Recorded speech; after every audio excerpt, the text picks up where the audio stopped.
school district part of the township. My son is a part-time substitute teacher in the school district, and he couldn't be here today, but when I learned about this yesterday, I asked my son and my husband if they had anything in particular they wanted to remark on. So I have something I'd like to read that my son wrote.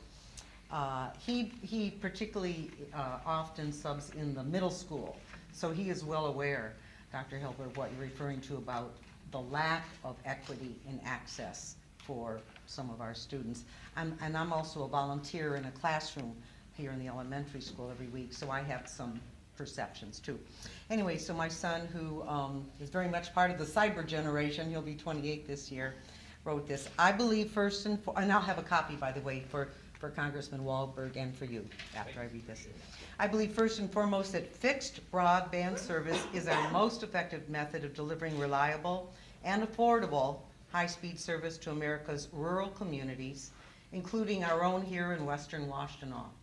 I am not disposed to favor 5G's adoption over fixed broadband and view its promotion with profound unease. I'm wary of the hype surrounding 5G when an AT&T spokeswoman says that, quote, 5G will change the way we live, work, and enjoy entertainment, unquote. Melissa Arnaldi, January 4th, I don't know who Melissa Arnaldi is, but my son does. Skepticism alarm bells go off in my head. It's a relatively new technology, one still under development and not well tested.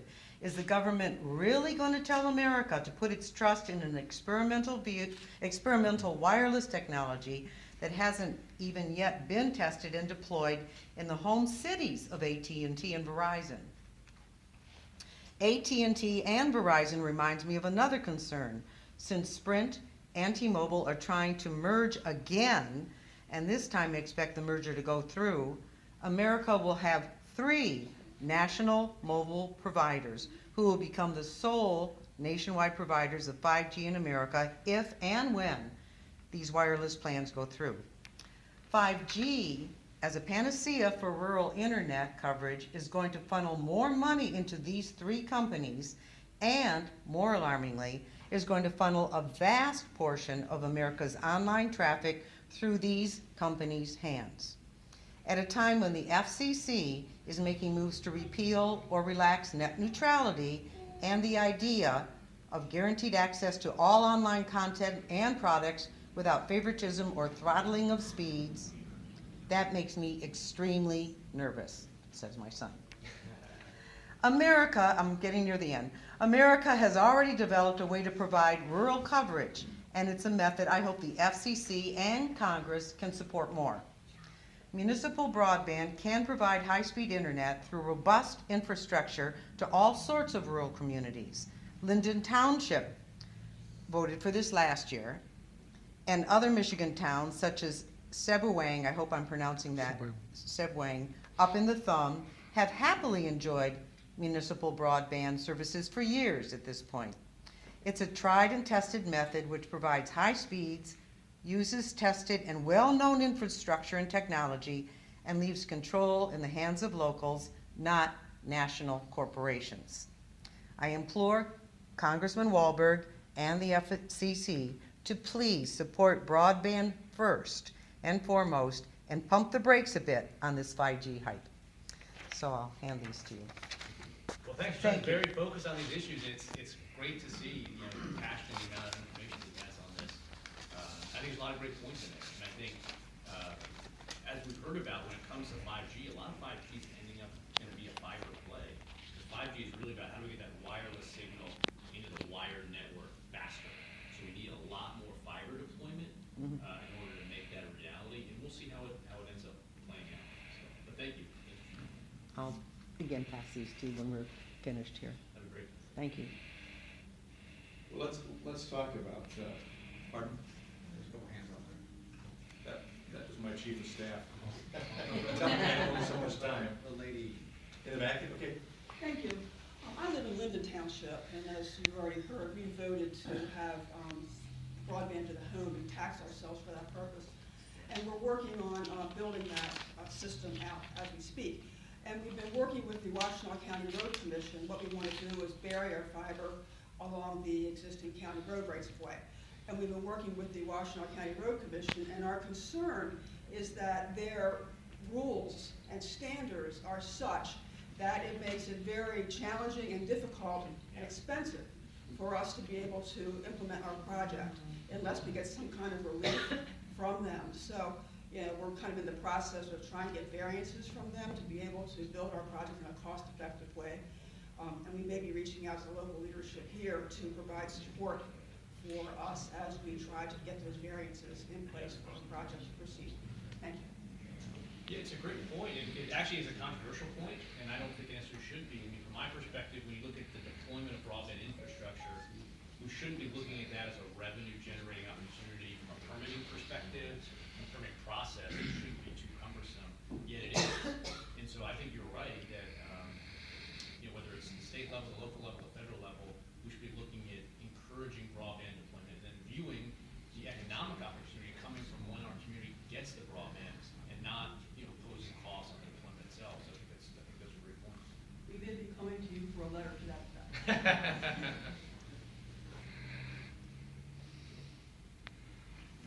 Little final thoughts on the whole issue of security.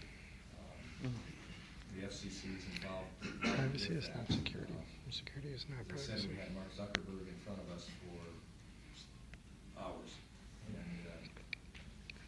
it was interesting that after all of that and the lead up to that, with the at least 87 million individuals who had their profiles, their information taken,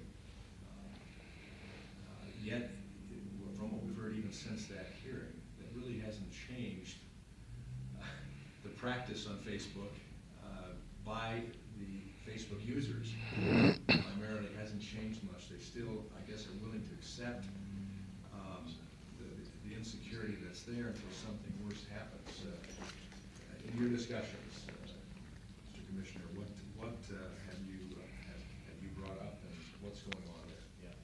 Privacy, as you point out, is an incredibly important issue, and I think by and large consumers, I think these hearings have helped, but by and large consumers haven't fully understood the breadth and depth of information that is being collected on them and how it's being used. And if nothing else, I think these hearings really shed light on it. And I think there is a role, particularly at the Federal Trade Commission, which has more broad oversight over all online actors, internet providers, Facebook, Google, two ISPs themselves, take a look at this and make sure that there are adequate disclosures and really understand how their data is being used. It's a really important issue. That was Zuckerberg, right? You heard us talking about it. We wanted to get his 2 cents in. I didn't say him here, I'm sorry.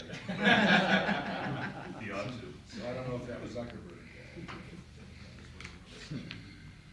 Well, I appreciate you taking time to join us here, and look forward to hearing comments about M-City as well. But this is an issue, and we have a very diverse district, 7th district.